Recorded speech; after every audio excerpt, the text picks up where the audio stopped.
Okay, so this video is going to look at more detailed aspects of the different types of forces that you can encounter and will encounter in different problems and on the AP exam. First one looks at mass and weight. So a lot of people think that mass and weight are the same thing, but they're not. Mass is really the amount of material in an object, and weight is simply the force acting on the mass. Okay, so your mass is fairly constant. It's the amount of material on you. Your weight is that force acting on your mass. Okay, so again, little conversions here. A newton is about, a little less than a quarter of a pound. Okay.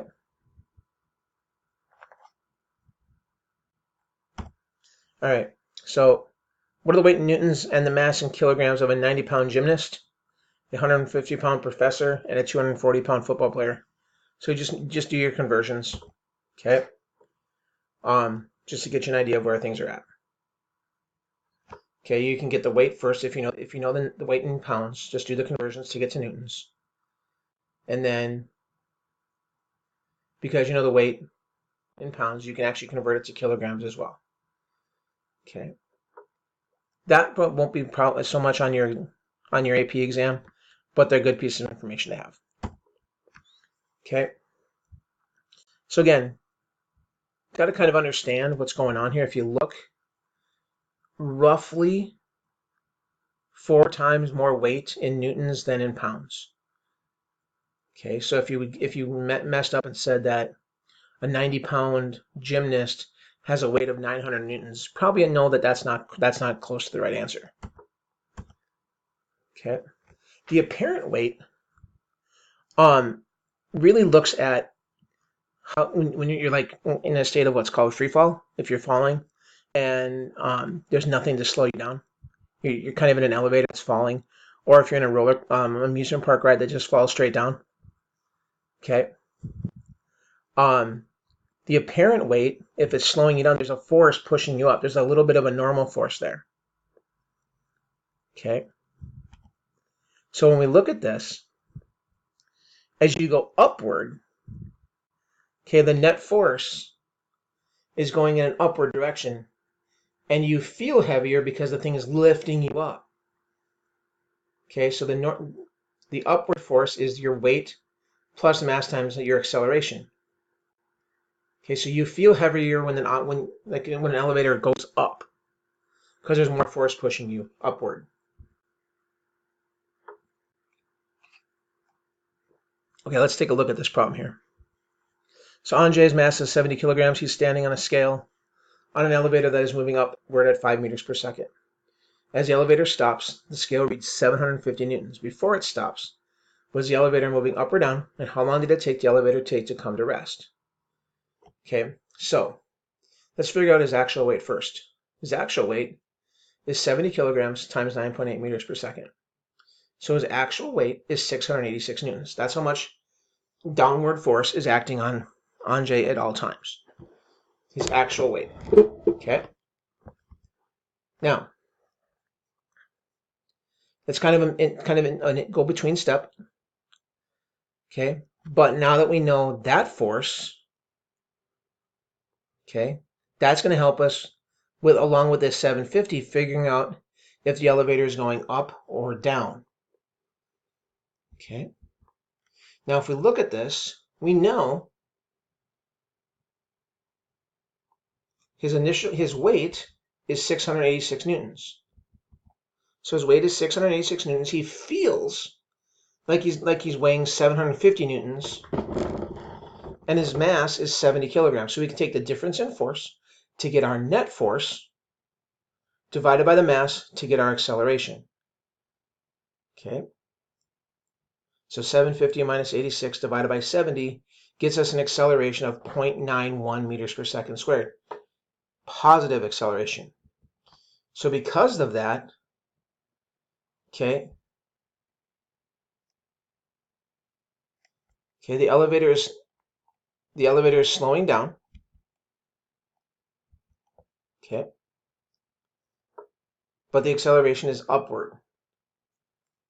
Okay.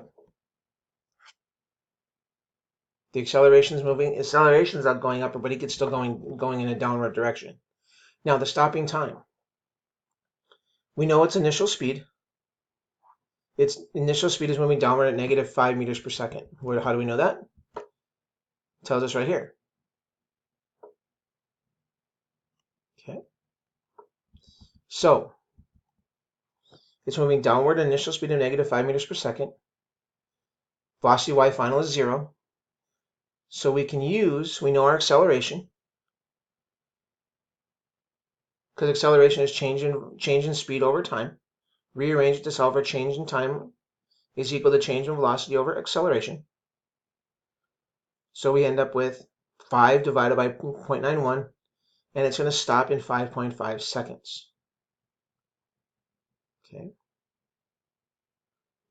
So the elevator is moving downward. Okay, go back and look at it if you need some help. Okay.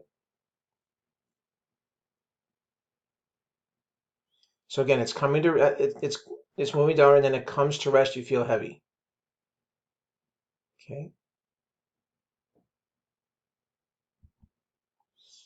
If you're weightless, okay, what that means is it feels like your weight going down, and you're really not being supported, and you're kind of just floating.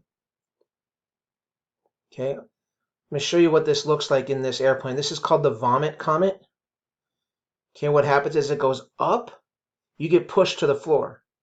This is happening as the airplane comes back down a parabola. So this is a video demonstrating the vomit comet. So now they're going upward in the parabola, and they're on the ground. Watch what happens here. Some specialists thought our internal organs would just fall apart and we'd drop down dead, or float away dead anyway.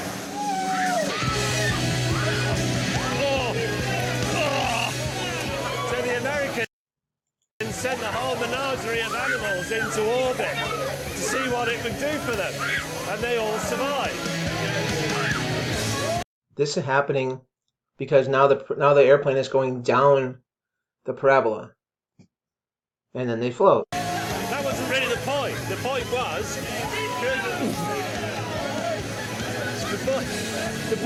oh God.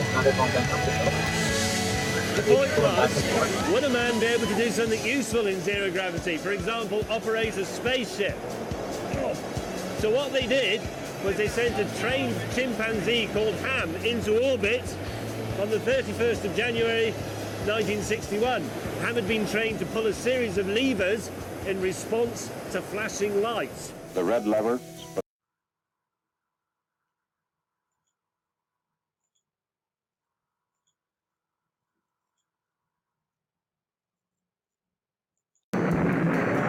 Forward a little bit here. Oh, it's a parlor.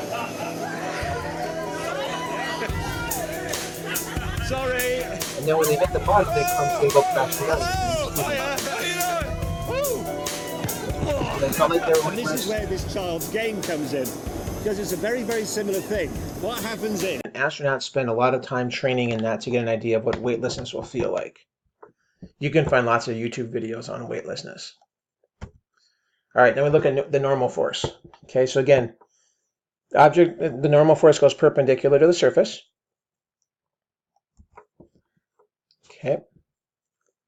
So we have a book sitting on the table.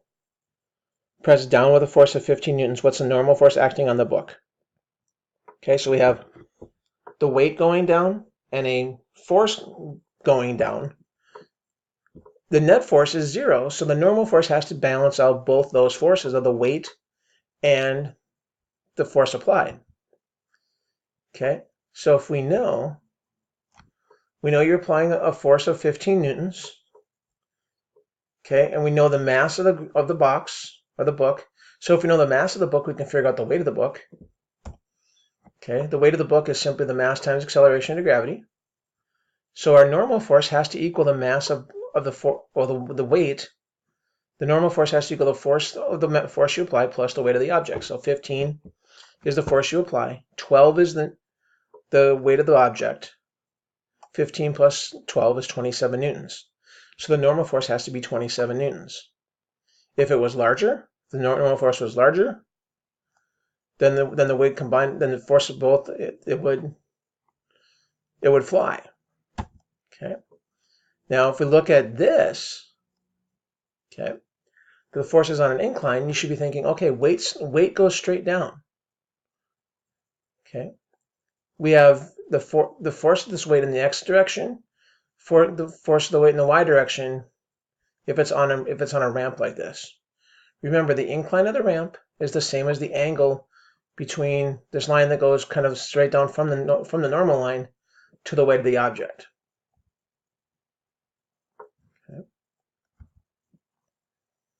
Okay. The normal force is always perpendicular to the surface, and weight always goes down. This is a common mistake on the AP exams.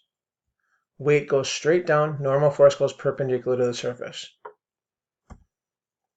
Okay. So the skier goes down a slope. Okay. We're going to see if we can figure out the skier's acceleration if we know the angle of the slope. Okay. So it's accelerating downhill. Okay. Now some of you might think we don't have enough information, but we do. Okay. So we're going to look at how to figure this out, figure out our net force going down, and thus being able to figure out our net acceleration. Okay. But if you look at all this, okay, second law, change in force is weight, the weight times the normal force, and the x in weight times normal force in the y. Okay. We have the x, okay, because n points directly in the positive y direction, that's the normal, okay, and there is no horizontal normal force, it's in the y direction. Okay, so now we can figure out the y components first because we know the weight angle. Okay, so the acceleration of the object, if you think of it going back to here, we know the acceleration in this direction is 9.81. Okay, and we know this angle is 20 degrees. So if we know this angle, if we know this acceleration is 9.81, we know this is 20 degrees, we can figure out the two accelerations in both directions here, just by using sine and cosine. Okay. The x direction is the opposite side. So ax is equal to g sine theta, again. Why?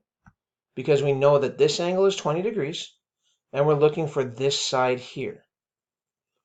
So the sine of the angle is equal to the opposite side divided by your hypotenuse. So the sine of the angle is equal to 9.81 divided by the hypotenuse. Excuse me. Sine is equal to this divided by hypotenuse. Okay, you get your acceleration to be 44 meters per second squared. So again, we know this is 20 degrees. This is 9.81 meters per second squared for the acceleration. So this acceleration, this leg of this acceleration, is going to be the acceleration here, causing this net force. Okay. Okay. The next one is friction. Say we have forces of friction that act in the opposite direction of how you move. Okay, static friction keeps something in place, kinetic friction makes it move. Okay, so if an object isn't moving, the static friction is equal to the force that you're applying. Okay, this is a case of static equilibrium. Okay, now there's a fraction component called the coefficient of friction, is mu. Okay, so when you look at if you kind of rearrange this equation, you get mu s is equal to Fs max divided by your normal force. Okay, it's a fraction relationship. Okay. So again, going back to the boxes, the harder she pushes, the harder the box pushes back. Okay. But if she can push hard enough, the box will slip and start to move. Okay, that maximum force is what's called your FS max. How much you can actually apply to it before the object starts to move. That's your FS max. The FS max is divided by your normal force. Will get you the coefficient of static friction. Okay, so if you can push something and right before it starts to move, that's your FS max. Your force static maximum before it starts to become force kinetic. Okay. It opposes motion. Okay. And it's the net force is 0 because the object is still not moving. Okay, so the static friction kind of fluctuates until it gets to a point where you can overcome it. And then once it moves, then you get this coefficient of what's called the coefficient of kinetic friction. Okay, but if your net force is 0, once you get it to move, your force applied is equal to your force kinetic. Okay.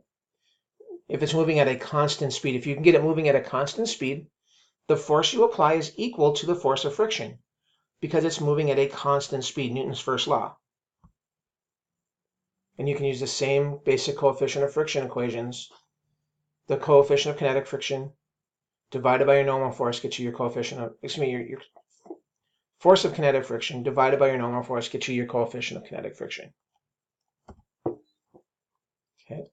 Rolling, same basic idea. There's a lot less friction in rolling friction because there's a lot less surface area of contact. Okay. So the coefficient of static friction, if you look at all the coefficients, has the greatest coefficient, followed by kinetic, followed by rolling friction. Okay, give you an idea here. All right. And you notice there's different coefficients depending on what surfaces come in contact with each other. But again, the coefficient of kinetic friction changes depending on how much force you apply until it hits that max point. Okay. Coefficient of kinetic friction, okay, if an object's moving at a constant speed, you can figure out the coefficient of kinetic friction because it's going to be balanced to the force that you apply.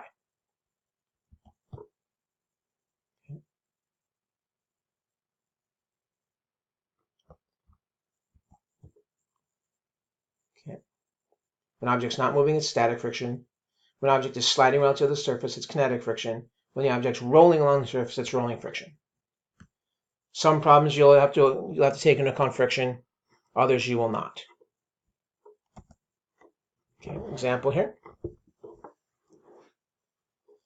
All right, so we have a coefficient of friction. She then pushes the sofa at a steady 0.4 meters per second across the floor. How much force does she apply to the sofa? So now we know her mass of 32 kilograms. So we know our weight, and we know then that the normal gets balanced out by our weight. We know that this has a coefficient of kinetic friction of 0.08 between the slippery discs and the floor. Okay, so if we know that coefficient of kinetic friction, we can figure out the force applied in the force kinetic. Okay, now we've got our free body diagrams. Okay, we know that the force in the x direction and the force in the y direction, the net force has to be 0 because she's moving at a constant speed. Okay. Now, we know that the normal versus minus weight is 0. Okay, so weight is mass times gravity. So normal could be equal to the same as mass times gravity. Okay, so we're going to figure out the force applied. Okay, using Fk is equal to mu Kn. Okay. So we know the normal is the same as the weight of the object because it's on a level ground. So 32 kilograms times 9.81 gets you the weight of the object, mass times gravity, times the mu, 0.08 that we know, gets our force kinetic of 25 newtons. Okay, so that means this force is 25 newtons. But because it's moving at a constant speed, we know that that force is also equal to the force kinetic of kinetic friction. So it's 25 newtons. Okay, go back to the diagram here. So now we figured out this weight. Okay, the weight is equal to the normal force.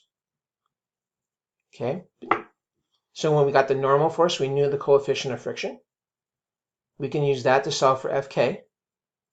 And because it's moving in a constant speed, there's no net force. Our Fk and our F applied are the same. Okay. Now, all surfaces are rough on a microscopic scale, so they're all going to have some levels of friction. Okay. I'll show you. Just take a look at this one.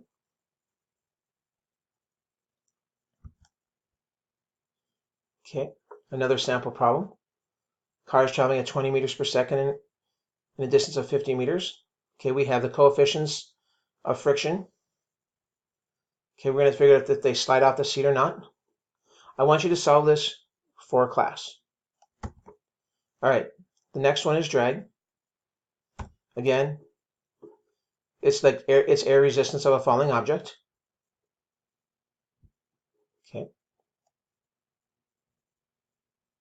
because you have to move through air, and the reason, just that fact that you're moving through air is going to put some air friction drag on an object. Okay, this is the area of drag. You don't necessarily have to worry about this. Okay, but understand the greater the area, the greater the drag. And if you think about that, you should know this, that a bigger vehicle has a bigger cross-sectional area. It's going through more air. It's going to have more drag. Okay. Then drag also applies to this thing called terminal speed or terminal velocity. That's the fastest speed an object can fall. Okay. At that point, at terminal velocity, okay, the acceleration due to gravity is balanced by the acceleration pushing up from the air resistance for the drag. This doesn't mean this object stops. It just means it stops accelerating, so it hits its maximum speed. Okay, so you can figure out the terminal speed of a skydiver. Okay, bigger the area, bigger the drag. Okay. And from this, you can figure out the drags, and then you can figure out how fast an object's terminal velocity is. And we get that the man's terminal velocity is a lot bigger than the mouse's, because it takes a lot more. There's a lot more drag. It takes a lot longer to slow down the man than it does the little teeny tiny mouse, because of the mass component here. Okay. So just a quick little thing. Weight is just the force down. Normal force is the force pushing up from the surface. Tension from a spring or a rope. Static friction, the friction keeping something in place. Kinetic friction, the friction that opposes the motion once it moves. Drag is that air resistance. Okay, and it just kind of puts everything together. This is in your textbook, Synthesis 5.1. That's the end of Unit 2, Part 3. There's a lot of information here. Make sure you go through it a couple different times and be ready to ask questions in class. We'll see you in class.